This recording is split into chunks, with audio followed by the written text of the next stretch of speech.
میاں طاہر حاضر ہوں۔ اس وقت میں آپ کو جو خبر دے رہا ہوں وہ یہ ہے کہ پاکستانی فضائیہ ایئر فورس، پاک ایئر فورس PAF جو ہے وہ فضاؤں میں حکمران ہے، وہ فضاؤں کی سلطان ہے۔ پوری دنیا مان چکی ہے کہ اس نے اپنی برتری، اپنی سپرمیسی، اپنی حکمرانی ثابت کی ہے، اور وہ حکمرانی ثابت کرنا کوئی کاغذی کارروائی نہیں ہے۔ اس کے لیے ظاہر ہے کہ ان کی مہارت اور برسا برس کی مہارت وہ کام آئی ہے۔ اور دو چیزیں ہیں اس میں، ایک ہے مین بیہائنڈ دا گن اینڈ دوسری ہے دا گن، یعنی کہ وہ اسلحہ، وہ میزائل، وہ جہاز، وہ فائٹر جیٹس جو استعمال ہوئے پاکستان اور بھارت کے درمیان معرکہ حق میں، وہ چین کے تھے، اور جو مہارت تھی اور جو مرد مومن تھے وہ پاکستان کے تھے۔ اور چین سے بھی، یعنی کہ ہم نے جو چین اور پاکستان کے درمیان جو مشترکہ پروڈکشن ہے اس کے نتیجے میں بنے ہوئے J-10 اور JF-17 تھنڈر اور JF-17 بلاک 3، یہ تین جہاز جو ہیں یہ اس مارکے میں شریک تھے، اور انہوں نے اپنی برتری ثابت کر دی ہے۔ پوری دنیا پاکستان ایئر فورس کو فضاؤں کا سلطان مانتی ہے۔ اب اس سلطانی کو مزید مضبوط کرنے کے لیے، اس بادشاہت کو مزید اپنا ہاتھ میں مضبوط کرنے کے لیے ایک قدم آگے ہم جا رہے ہیں، اور وہ یہ ہے کہ پاکستان کو J-35 6 جنریشن جہاز جو ہیں، 5ویں نسل کے جہاز، یعنی کہ جدید ترین جہاز اس وقت تک جو دنیا میں موجود ہیں، وہ 40 جہاز پاکستان کے حوالے ہونے جا رہے ہیں۔ اور وہ جو جہاز J-35 جو آپ کے سامنے یہ نظر آ رہا ہے، یہ اس کی خصوصیات کیا ہیں؟ وہ یہ ہے کہ ایک تو یہ سٹیلتھ ٹیکنالوجی ہے، یعنی کہ یہ نظر نہیں آتا، راڈار اس کو پکڑ نہیں سکتا، کوئی ان کا جو سسٹم ہے، وارفیئر سسٹم جو ہے وہ اس کو پکڑ نہیں سکتا، اس لیے یہ اپنی کارروائی کرتا ہے اور نکل جاتا ہے اور کسی کو پتہ بھی نہیں چلتا۔ اور پھر یہ کہ اس پر جو ہم نے پہلے انڈیا پہ کون سا میزائل داغا تھا؟ یس، PL-15، اب اس پہ لگے گا PL-17، یعنی کہ اس سے بھی جدید میزائل جو ہے وہ اس پہ فٹ ہوگا، اور جدید بھی اور دور مار بھی، air to air and air to surface fire ہوگا کرنے والا۔ تو یہ اس کی کس کو نشانہ بنا سکتا ہے؟ یہ جو جہاز ہے یہ انڈیا کے کسی بھی اویکس سسٹم کو نشانہ بنا سکتا ہے۔ اویکس وہ سسٹم ہوتا ہے جو فضاؤں کی نگرانی کرتا ہے اور اس کی حفاظت کرتا ہے، وہ بتاتا ہے کہ جی آپ پہ حملہ ہونے والا ہے، اس کو بھی یہ نشانہ بنا سکتا ہے۔ کیوں؟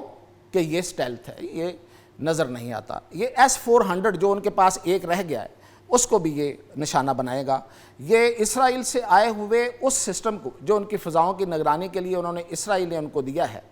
سپائڈر، اس کو بھی نشانہ بنائے گا، اور یہ بمبار طیاروں کو بھی نشانہ بنائے گا،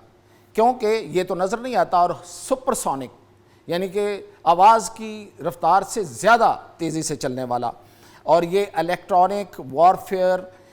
ایئر کرافٹس کو بھی نشانہ بنائے گا۔ اور یہ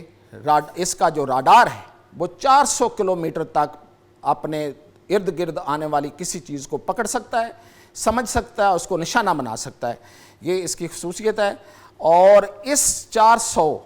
کلومیٹر کی وجہ سے نہ تو دہلی سے لاہور کی طرف کوئی جہاز اڑ کے آ سکے گا، اور نہ ہی بامبے سے تھر اور کراچی کی طرف کوئی جہاز آ سکے گا۔ تو یہ اپنی فضاؤں کو اتنا، ہماری فضاؤں کو سیکیور کر دے گا۔ اور یہ کہ یہ بحیرہ عرب میں جو ان کے موجود ہیں اس وقت آئل ٹینکرز، ایران سے 80% تیل جو ہے، یعنی کہ جو انڈیا کی 80% تیل کی جو سپلائی ہے وہ ایران سے آتی ہے، اور جو ویسلز اور جو ٹینکرز وہاں سے آئیں گے یہ ان کو بحیرہ عرب میں نشانہ بنا دے گا۔ اور پاکستان اس کے ساتھ ساتھ KG-3000 اواق سسٹم بھی حاصل کر رہا ہے، اور یہ فضائی نگرانی کے لیے ہے، اور یہ آ گیا تو آپ سمجھیے کہ اس کی جو رینج ہے وہ 1000 کلومیٹر ہے، اور یہ 1000 کلومیٹر اپنی سرحد سے دور تک اس کی حفاظت کرتا ہے، یعنی کہ 1000 کلومیٹر دور بھی کوئی حرکت ہو رہی ہوگی تو اس اواق سسٹم کو پتہ ہوگا۔ اب یہ تو ہے پاکستان فضائیہ کی سلطانی۔ اب دیکھیں کہ جو میں نے کہا تھا کہ جو گن ہے، جو ٹیکنالوجی ہے وہ چین کی تھی، اس کی بھی تو سلطانی مانی گئی۔ تمام ویسٹرن ٹیکنالوجی اس کے سامنے ڈھیر ہو گئی، زمین بوس ہو گئی۔ اب وہ ناک کی لکیریں نکال رہے ہیں اور وہ دھول چاٹ رہی ہے وہ ساری کی ساری ٹیکنالوجی اور پورا یہ ایریا، جس میں امریکہ کی ٹیکنالوجی بھی بھارت کے پاس تھی، ویسٹ کی بھی ٹیکنالوجی تھی، اسرائیل کی بھی ٹیکنالوجی تھی، ایون روس کی ٹیکنالوجی، سب فیل ہو گئی، سب فلاپ ہو گئی۔ تو اب چائنا اپنی مزید ہیجمنی ثابت کرنے کے لیے وہ لے کے آ رہا ہے سب سے اہم جو جہاز ہے اس کا، وہ یہ ہے، یہ دیکھیں اس کی تصویر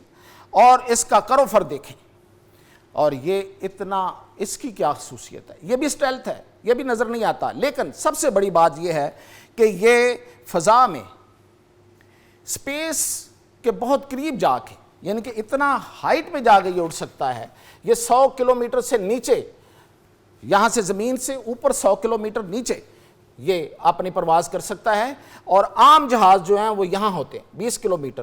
اس سے اوپر کوئی جہاز نہیں جاتا، اس سے اوپر کوئی سسٹم جو ہے وہ مار نہیں کرتا، کوئی راڈار جو ہے وہ دیکھتا نہیں ہے، تو یہ اتنا اونچا اڑے گا کہ کسی کو نظر بھی نہیں آئے گا، کوئی اس کو پکڑ بھی نہیں سکے گا، کوئی اس کو نشانہ بھی نہیں بنا سکے گا، اور یہ گھس کے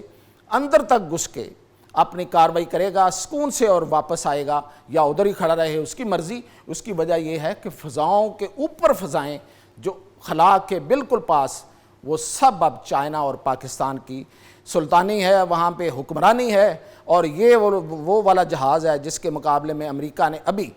P-47 کے نام سے جو جہاز بنانے کے لیے $20 ارب کی اپروول دی ہے انیشلی، یہ اس کے مقابلے میں ہے، یہ 6th جنریشن ہے، اور یہ اس وقت تک دنیا میں ایسا کوئی جہاز موجود نہیں ہے سوائے ایک ٹرکی کے جو کان کے نام سے ہے۔ یہ اب ان دونوں کا مقابلہ ہے، تو ہم آپس میں مقابلہ کریں گے، کوئی نہیں ہے مقابل دور تلک۔ تو اس کے ساتھ ہی اجازت دیجیے، مزید اپڈیٹ کے ساتھ حاضر ہوں۔